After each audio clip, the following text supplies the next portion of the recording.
Expect the Green Bay Packers to be making a move prior to Saturday's playoff game versus the San Francisco 49ers.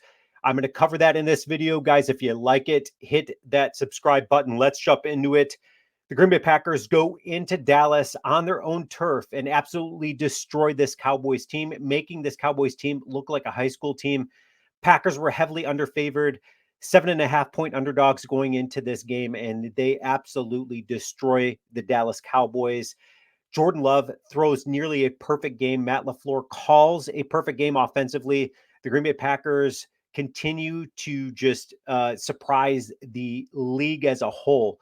Packers are a complete wild card. Nobody knows what to expect from this team. But one thing we know is that this Packer team is looking better and better each week, which is dangerous news for the San Francisco 49ers.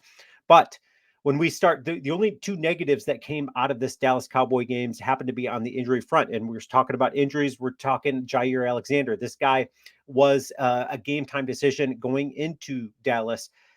Obviously, with that tweaked ankle, he then has a good game, has that interception before he then tweaks the ankle again. So who knows what his status is going to be versus the San Francisco 49ers, but we do know he is day to day.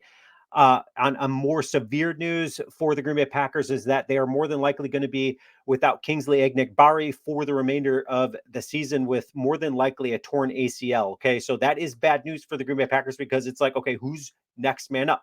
Kingsley, if you remember, this dude had a very good training camp as well as preseason before the Green Bay Packers really made him a part of the defense. He played 24% of the snaps this season. He looked good.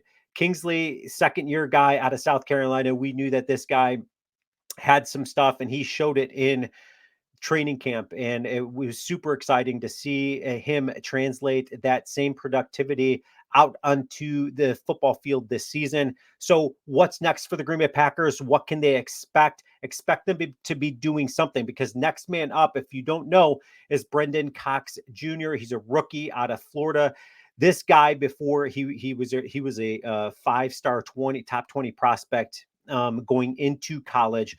He then, he plays for Georgia. He plays for Florida before he is dismissed from both teams for off-field conduct.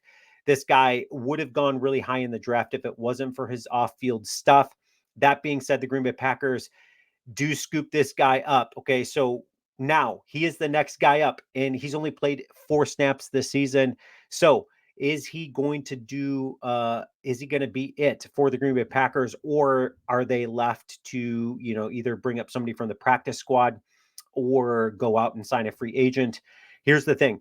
When we start talking practice squad, there's only Keyshawn Banks, Aaron Mosby. Pretty much those are the only guys out there that the Green Bay Packers could elevate from the practice squad. Neither of them saw any playing time this season, so that seems highly unlikely for the Green Bay Packers to bring up one of those guys. They either go with Brenton Cox Jr., who showed a lot of good stuff in training camp.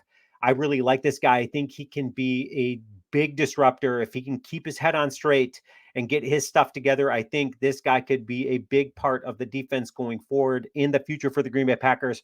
So does it make sense for the Green Bay Packers to keep this guy, or do they go out and sign a free agent? I think more than likely the Green Bay Packers will be going and signing a free agent guy. If you don't know, edge rushers, they're one of the easiest transitional pieces to learn in the NFL.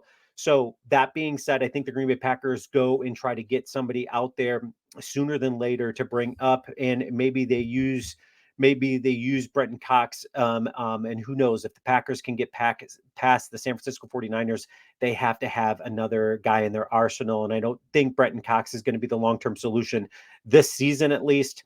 So I think you can expect to see the Green Bay Packers to go out and sign a free agent. Let me know in the comments who's out there, who's available.